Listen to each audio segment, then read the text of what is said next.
All right, so how this book works is really cool. You're going to have your judgment, which is basically a summary of the law.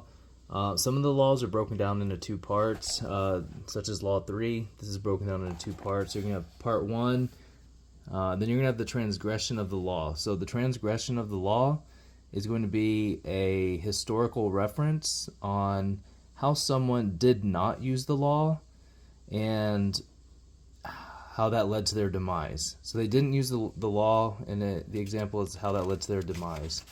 Then you're going to have the interpretation of that story that they give on, they're just going to dive deeper into the story on how the law led to their, not using the law led to their demise.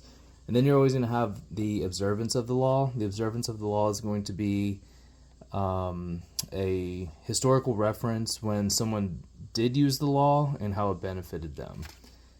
And then you're going to have the interpretation of that scenario. Then you're also going to have the keys to power, which is kind of like a summary to wrap it up. And that just goes into some more examples of how you can use the law in your life, and some more examples of how the law has been used throughout history. And then you're always going to have a cool thing here, kind of an image you can keep in your head to remind you of the law and an authority. And then there's always at the end a reversal. That's going to be a very rare circumstance where it might actually be more beneficial to not use the law, or in fact act in the opposite way of how the law is supposed to be used. Those are very rare, but he always gives a situation where the law won't be used.